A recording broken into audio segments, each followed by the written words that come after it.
Hello there, Pursuing Freedom friends. Thank you for tuning in today. I'm really excited to have my friend Brian Tibbs here with us, and we've got a great show in store for you. So thanks for tuning in as always. If it's your first time here, welcome aboard. And for all my repeat offenders out there, I love you. Thanks for coming back and supporting the show. So Brian is a colleague of mine that I met through a national organization called GoBundance, which is an incredible Mhm. organization of entrepreneurs, investors, people passionate about making a contribution to the world. And I love the Mhm. kind of people I meet here in GoBundance. But anyway, Brian retired from his W-2 in 2021 through his journey of real estate investing. He's a husband, a father of three. He's the author of the book, The Hacker Method, which we're going to talk about in a little bit. He's also the founder of the Unexpected Investor Community, which is a name I love because I always joke that Tony and I became accidental investors when we kept our first property. So he's really passionate about demystifying the journey of real estate investing, specifically because he was in the nonprofit sector. And so a lot of people wanted to know, how did you do it? How did you retire from your W-2? If you aren't earning at a multi-million-dollar income or whatever. And he said this is what he's passionate about teaching. So we're going to learn a lot today from Brian. And I thought, as the listeners who are tuning in today, whether you're a real estate agent, a mortgage lender, an entrepreneur, I think everybody could benefit from learning about how to achieve the destination of early retirement, not just for ourselves, but for our clients. And so I really think this is going to be powerful for everyone listening, and for you to share with the people you're aiming to serve. So with no further ado, Brian, if you could give us a little backstory, a little introduction on how you got to where you are today, and we'll take it from there. Awesome. Yeah, thanks, Aaron. I appreciate the opportunity to be here with you today and excited to just jump into this topic that I really love to explore and just serve people and feed into people. So my journey, like you alluded to, I was the CEO of a nonprofit that I co-founded and then was the CEO for 16 years. And part of the interesting or the unique thing about my story is I lived overseas. I lived in South America from 2005 until 2021, and we were serving. We were not earning or building an empire or anything like that. We were doing this out of a compulsion to serve people. And so it wasn't about earning money. And in fact, as the CEO, if money would come into the organization, I would always like push it back out to a program that we were doing that needed the funding. And as a result, if you took all the income that we made, like on our W-2 pay stubs for those 16 years, and you divided it by the amount of hours that my wife and I both worked, because we just got one income, we didn't get two salaries. We made $9.20 an hour. And where I live now in Arizona, that's not even minimum wage. So we made very meager income through all those years. And but despite that, we were still able to build a multi-million-dollar net worth. And so when I retired, all these nonprofit people that also have just a real servant heart, they're asking me. They'd always ask me, "Well, what are you going to do next?" And I didn't have a very good answer, but it was kind of like nothing. I'm done.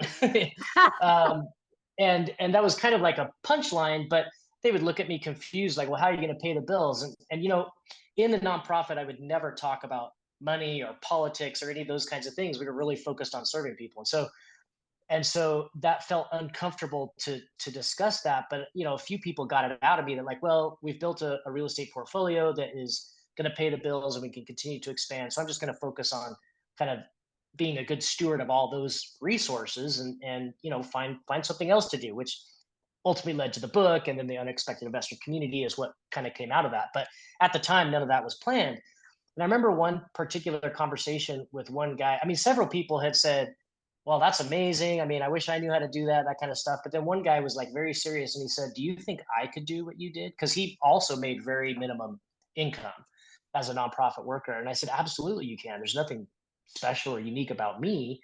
And he said, well, how did you do it? And can you teach me? And I thought, wow, I mean, I don't even really know how to articulate how we did, because I had never, that was always kind of this on the side. I was always focused on the nonprofit work. And so that got my wheels spinning. And as I had more conversations like that, I decided, the best way to kind of help people is to get this, thoughtfully write it down. And that's what gave birth to the Hacker Method book. And the Hacker Method, HACKER, is an acronym that stands for the process that I followed.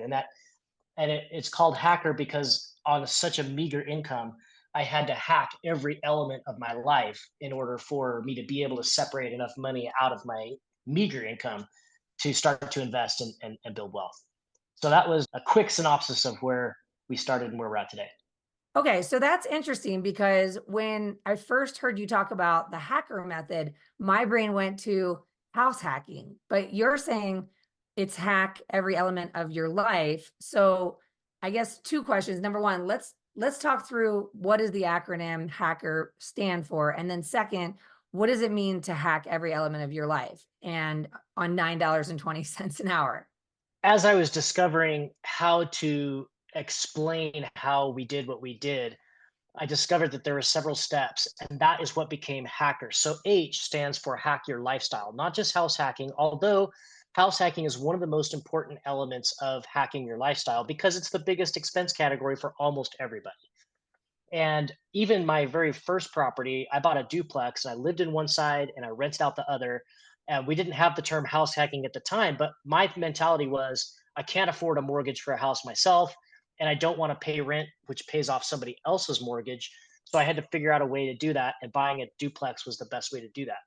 And all throughout my life, I've always house hacked because once you don't have to pay a mortgage to live, it's like, why would I go pay a mortgage to live, right? I need this income to invest it for the future. But hack your lifestyle goes through the 6 different major spending categories in your life, from vacations to vehicles to insurance to all the different big aspects of your life. Society teaches you that you have to have this and you have to have that and you have to have like complete privacy in your home and all this stuff that's not true and is strapping you down. And so hack your lifestyle just walks you through how you can eliminate almost all of those major expenses in your life. And I think it's important for people to understand that we did not live on spaghettios and eat on a cardboard box like to do this. We lived well. We traveled the world literally, and we had great vacations, and our kids were not lacking for anything. They went to private school, so we lived a great lifestyle, but on very small expense. And so that's what hack your lifestyle is all about. Then the next letter is kind of the punchline. The A is allocation budgeting. And I know sometimes people hate that word budget. And you know, anybody who's listening, raise your hand if you love the word budget. I'm the only one with my hand up, right? Nobody loves that word. But let me ask it this way. If you have a project that you want to accomplish, do you like having a plan to accomplish that project? Or do you love just to wing it and whatever happens, happens? Well, a budget is a plan for you to find financial freedom. So maybe let's get over the word budget and think of it. This is my plan for success, right? And my allocation formula is 50, 40, 10. 50% of your income for spending because you can't live on nothing. It takes money to live. No matter how good you are at hacking your lifestyle, it takes money to live. 50% for spending, 40% for investing. It's very aggressive. And there's a lot of gurus out there that tell you different, percentages of what you invest. I don't know anybody who's saying 40%, but I recommend 40%, especially if you're on a small income, because unless you can do that, it's really hard to kind of get that financial escape velocity where you've got enough money coming in from your investments that you don't have to work for a W-2 job. And then 10% is to give it away to make the world a better place. I think anybody that all of their focus is on building wealth or living a great lifestyle, they're really missing out on something that the human soul craves and desires, and that is to make an impact in the world. And so 50, 40, 10. And then the next letter is actually 2 letters, CK. Cash is king investing. It's just teaching the basic concepts of investing. And I always I know that I used to have, and I know other people have this image of an investor as like this Monopoly cartoon character that lives in Wall Street and lives on Wall Street and works in a high rise tower made of glass, and they're just so unapproachable and they know vocabulary that we don't know. That's nonsense. Investing is math, and it's basic math. It's not trigonometry or anything like that. It's adding, subtracting, multiplying, dividing for the most part. And so if you can kind of get past the illusion that investing is this unreachable thing, that's ridiculous. So the Cash is King chapter is about demystifying what it means to be an investor.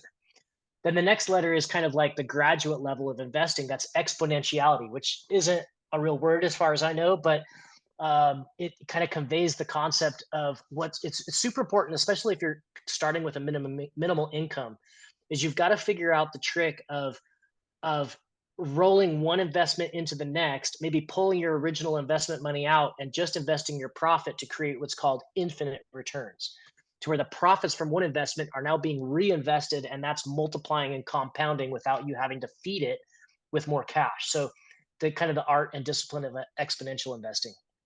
And then the last letter is R, which actually it's four letters that start with R. The first one is review. So, as with any job or any endeavor, in order to be successful, you've got to review what you're doing and make sure you're doing well. 'Cause I kind of push back a lot on these people like set it and forget it or do the least to get the most. That's just not my style. I really think you need to review what you're doing, put some energy and some thought into it, and self criticism and even criticism from other people. Review what you're doing. If what you're doing is working, repeat it. Like there's a tendency amongst us entrepreneurs to kind of chase the squirrels or follow the shiny object, where oh, there's this new asset class that maybe is doing better than mine, and I should shift focus. And I think that's a mistake because it takes a lot of time to become a master at something. And if what you're doing is working, even if it's boring, stick with it. But if it's not working, that's the third R, and that is rework it or revise it. So if what you're investing in isn't getting you the returns that you want and not moving you closer to that financial freedom mark, then you need to revise what you're doing. And maybe you do need to pick a different asset class. Like in my story, I was a long term traditional rental operator. Then I discovered Airbnb in 2016 and I shifted to short term rentals because that was going to serve me better than the long term rental situation. So that was a major pivot for me because you go from being a passive landlord to running a hotel and none of the rooms are in the same spot, right? So a lot very very different story. Then the last R is reward. It's super important that as you're hacking into the wealthy class that you learn to reward yourself because the whole system is set up to like squeeze every penny out of your minimum income for investing. And if you get into that too deeply, you can justify not rewarding yourself along the way. Like I'm still trying to get to this goal. And so the reward idea is continue to apply your 50-40-10 formula, even when you have a big payday. Like let's say you sell a building and you have $100,000 profit. You should take 50,000 of that and put it in your spending account. Not so that you just go out tomorrow and blow it on something, but so that you could buy a new car or you could take a vacation or you could let it sit there and do something down the line. But you need to build that muscle of learning how to reward yourself along the way because just like in the like giving away 10% of your money, our souls are not just to be building wealth and acquiring more and accumulating more. We need to enjoy the blessings that we receive as well. So that last letter is R, reward yourself. Okay, I am obsessed with this for a million reasons. I have so many questions and things I want to cover and circle Great. back on. I have a kind of a strange question that I am curious if you've ever gotten on a podcast, because I know this is not your first time sharing the story and your message and your passion for this. You have three kids who are teenagers. Yeah. Do you navigate step one and step two of hacking every element of your life and the allocation budget to young people who are in a world of distraction and shiny objects? How did you teach them to be on board with this beautiful game of life that you were playing and you had the foresight to know was going to really be the path to? I mean, it's abundance, but it's more than anything. It's contribution, it's education, it's example, it's incredible. So talk to me about what that looked like as you parented your way through this experience. I don't think you're expecting the answer that I've got for this, and it's interesting. And I love the fact that you asked this question. So my kids get credit in a way for 50-40-10. And I write in the book that it was actually my mom that put me and my siblings on the 50-40-10 plan in the very beginning. So when we got an allowance, we could spend half of it. We had to save 40% of it. We didn't get to investing wasn't a word we ever used. And then 10% we went to church, so we always had to give 10% to the church. So that was on me. So then when I had kids, I remembered that and I put that into practice for our kids. So when you get an allowance, you can spend half of it on pretty much whatever you want. I mean, we had veto power, but pretty much whatever you want. And then I changed savings to investing. You have to invest it. So since my kids were like 5 or 6 years old, they've owned stock. And then they give 10% away to whatever moves your heart. And the kids love that part. They love when they see some injustice or like an orphanage or something like that. And us living overseas, they saw that all the time. So oftentimes they would all come and say, "Hey, we want to give all of our available giveaway money, our donation money to this cause," right? And they would love it that they could give, $10 or whatever it was. It wasn't a lot of money, but they would pool it together and felt like they were making an impact. And so after they had been doing that for a few years, I went to my wife and I said, "What would happen if we did that with our adult salaries, which weren't huge, but obviously much bigger than an allowance? Could we live on 50%? And if we were to invest 40%, what would happen?" So I got a spreadsheet out and it was ridiculous. And I encourage anybody listening to this, you do that.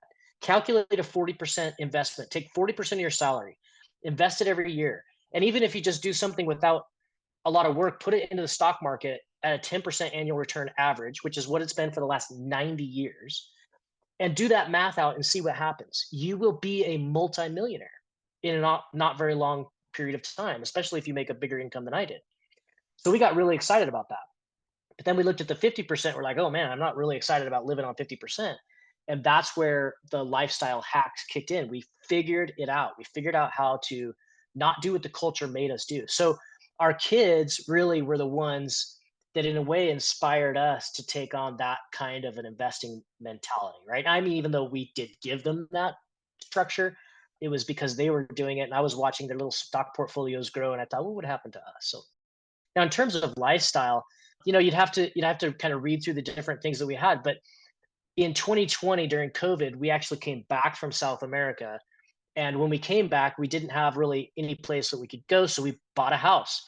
And we bought a house in one of the nicest neighborhoods in Boise, Idaho, which is where I grew up. I'm actually in this house right now, the house I'm talking about. And it was a 2,500 square foot, 4 bedroom, 2 bath house built in 1938, beautifully remodeled, beautiful home. And it had a cottage on the back of the property. So it was two homes in one. We split the cottage into two short-term rentals, and those two units pay for every dime of expense of the entire property.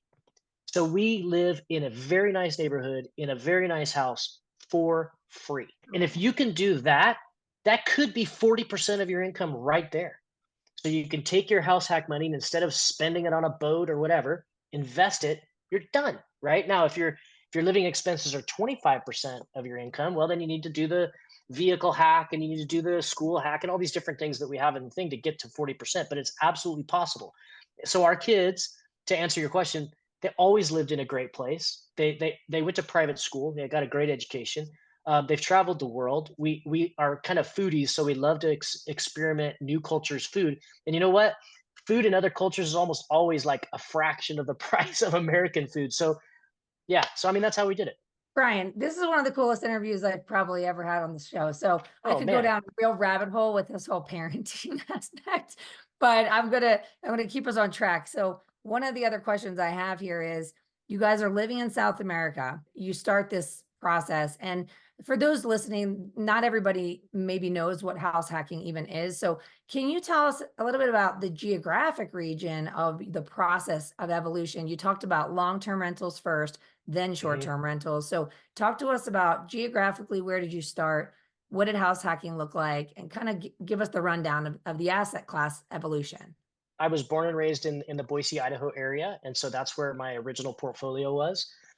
When we moved back from South America and kind of retired from W-2, we moved to Phoenix, Arizona. And we had lived for 16 years without a snowy winter, and we just didn't really want to do a snowy winter. So Phoenix. And so the rest of my portfolio is there. Now I've built up a portfolio there in Arizona as well. In 2016, we had 17 long-term rental units in the Boise, Idaho area, the suburbs as well. And it's a fun story. We had come back from the field from South America, and a friend of ours, because all of our homes were long-term rentals, they were all rented, so we couldn't stay in one of our houses. So we needed to stay with a friend, and a friend had a house that we were going to use. We showed up at like 1 o'clock in the morning, and we walked in, and the house was flooded. So we started walking through, and our shoes were wet. So they had a water line that broke and the house was flooded. And so like 3 hours later, the owner came out and we shut the water off and we crashed in the hotel. The next day we woke up and I'm looking at this nuclear disaster in this hotel room, these three kids throwing their stuff all over the place. I was like, we cannot stay here for 3 weeks or whatever, however long we we're going to be there. So my wife said, "Well, why don't you check out that new site? What is it, like bed and breakfast, Airbed, and whatever?" So Airbnb. I created an account and I searched in Boise, Idaho. It was September for a three-bedroom house furnished, and there was nothing available for under 200 bucks a night. And so I increased my maximum price. There were only three homes in the entire city, and they were all over 200 bucks a night. And so after I got grumpy for a minute, like this is ridiculous. And again, this is 2016, so pre all this inflation that we've had. So 200 bucks a night was ridiculous. And then I started to think, wait a minute, how many homes do I have, and what am I getting per night as a short-term rental or a long-term rental operator? It was like $33 a night. So that really got the wheels spinning, and that's when we decided to test it. We tested it on 2 or 3 units. That went so well, we had everything flipped to short-term rental by the end of the year, 2016. So 2017 was our first real year in short-term rentals, and that's all we do now to this day. So all of your units are currently on short-term rental. Yeah. Okay, so that brings me to my next question, which is, as it relates to the current market, as we're recording this in 2024, number one, what's your temperature on investing with the current interest rate status, and how does that play into the strategy in your book?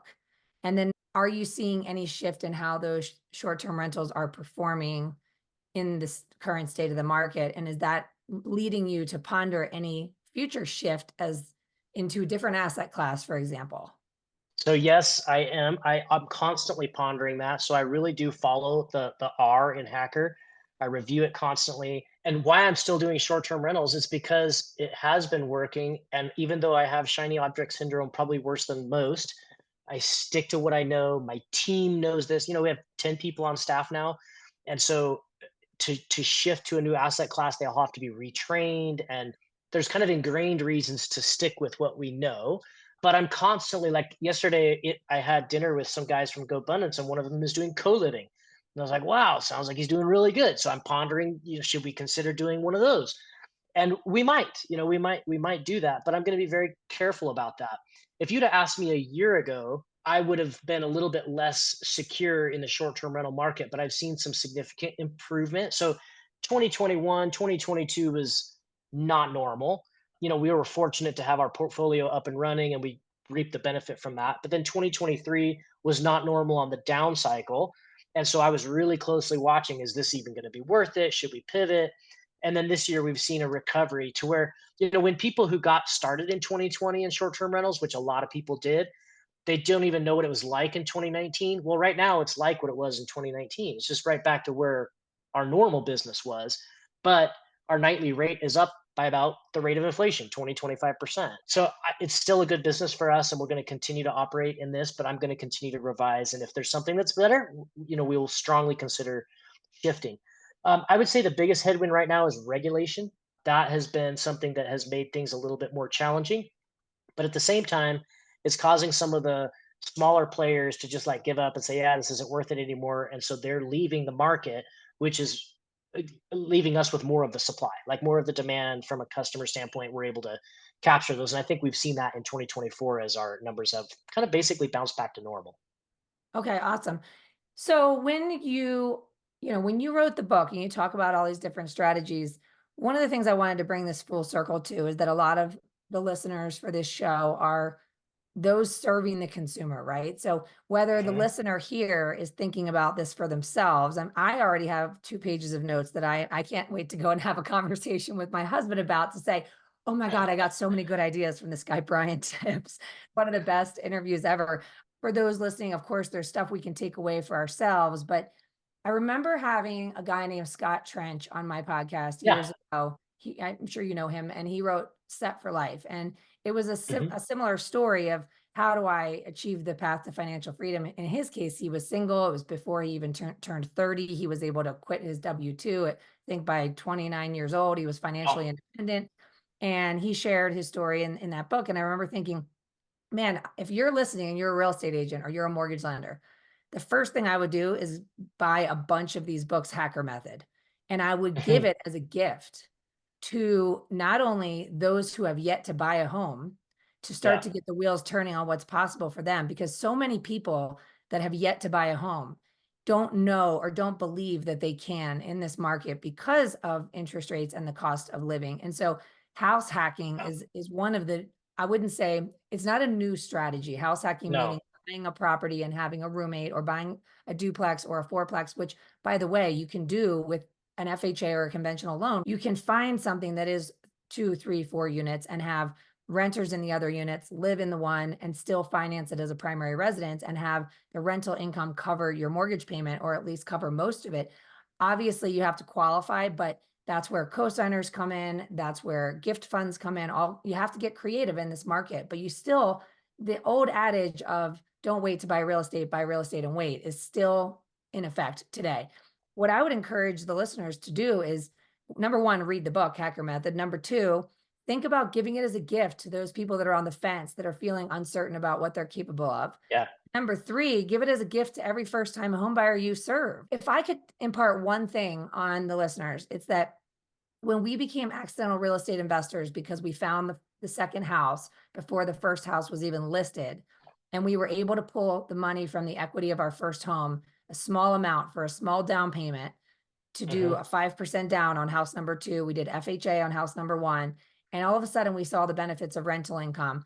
The first thing I started doing was just screaming it from the mountaintops in every conversation I could have. You talked about having limited income. I remember sitting with my hairdresser and saying, you know, if you break your wrist, you can't come to work. You don't get paid unless you're standing here behind this chair.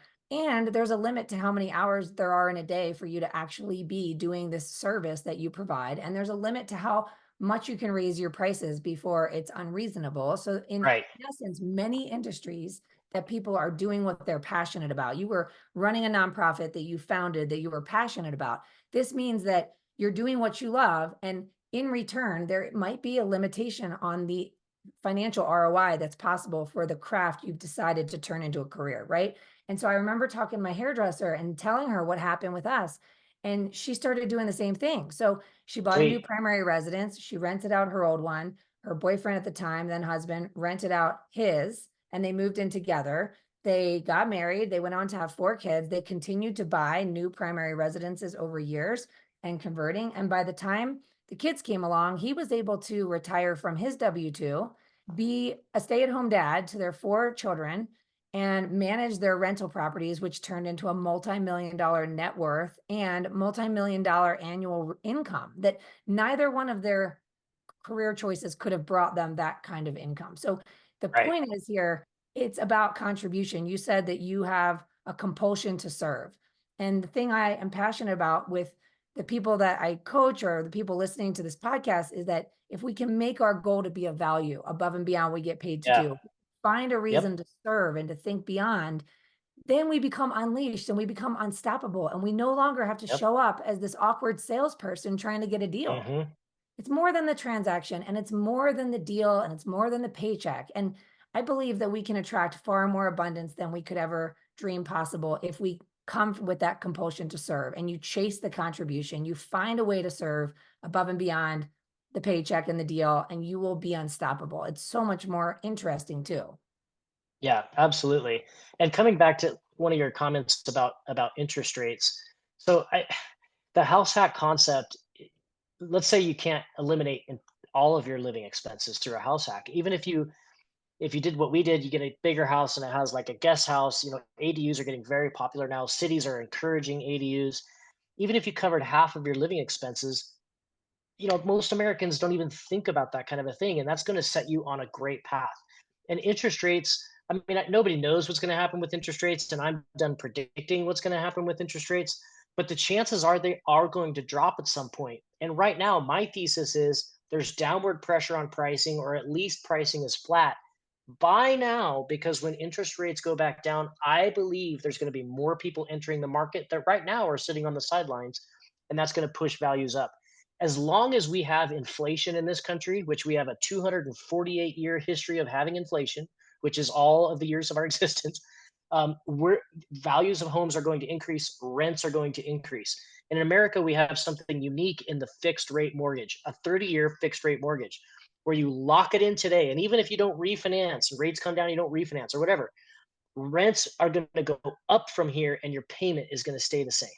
So, real estate investing over the long term is one of the most reliable, predictable, steady investments that you can make. I really, really encourage people to kind of get past some of these things that you have in your head, like, oh, I don't want to have other people on my property. The house that I'm in right now, that where the cottage pays all of the expenses, it's on a corner lot, and so the front door is on a different street. You wouldn't even know that that house is part of my property. So we have complete privacy. There's a fence that separates the two of us, and I live in a nice house for free. Anybody can do it if they're willing to go out and beat the pavement and figure it out and run the numbers and have the courage to take that first step. Well, it's funny you said that. And the reason I asked about the kids earlier is because when we bought our first second home in the mountains, it was this little 70s time capsule. We got lucky with the timeline. We've had a lot of luck being ahead of the path of growth with a lot of our investments. And it was $195,000, 3 bed, 2 bath, tiny little condo. And we were there every weekend thinking we were going to actually be renting it out, making money on it. And so here we were up Hmm. in the mountains every weekend, daydreaming about someday living full time in the ski town, maybe when the kids grow up. And then we had that, if not now, when moment of, well, the oldest is in kindergarten. So waiting that long to fulfill a dream is something I have the patience for.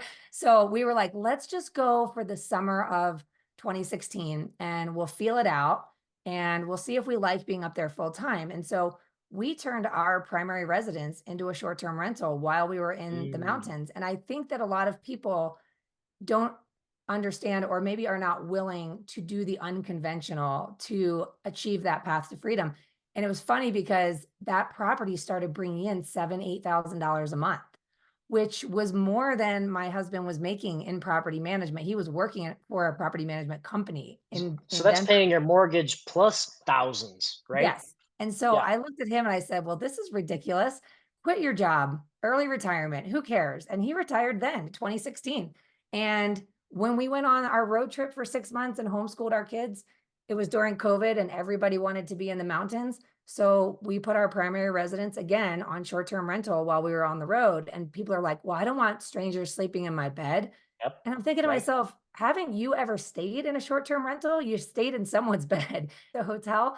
And so, yes, while it's unconventional, and people I think wonder, you know, my son when he was 13 years old was living in the eighth home that he had lived in. And I always joke that they're either going to be really adaptable or they're going to live in the same house for 35 years. But I think they're pretty adaptable. And the point of all of this is just what do you really want, right? I had a gal on the show one time who said 10 years of being a workaholic, very successful real estate agent, working 24/7, never present with her kids, all these things. And she said, and I woke up one day and realized my actions are not a reflection of my true priorities. And it Mm, was a punch in the gut for me. And I'm sure many who have heard that episode. But what do you really want? yeah. What do you really want? And are your actions reflecting that? And are you willing to do the non conventional so that you can live the non conventional? Because, Brian, you're living a non conventional life now. You're retired at a Oh young yeah. age, 3 young Yeah. kids, I mean, teenagers now, but it's Yeah. pretty special. So I hope that this interview has inspired the listeners to kind of think outside the Me box. And I too. hope that they're running to Amazon, running to Amazon. If you haven't clicked Amazon and ordered the book, The Hacker Method, And the community is, so you can go to theunexpectedinvestor.com/community, is the details on the community. And if you just go to theunexpectedinvestor.com, you can click connect in the corner, and I'd love to jump on the phone, just hear your story and discuss the community if that's something you're interested in. and the community is available for someone who's yet to begin, as well as those who are on the Mhm. investing journey, correct? In our community right now, we have people who are already multimillionaires, but they're just wanting to kind of learn how to leverage up. And then we have people who are still renting their home. So we have people in the whole spectrum. I love that. Unexpectedinvestor.com. Okay. So check out Brian, check out his website, his community, his book. I really appreciate you reaching out, Brian, to be on the show because this was such an extraordinary story and I'm inspired. I hope the listeners are. Thank you so much for sharing your time today. Thank you, Aaron. I really appreciate the opportunity to be with you.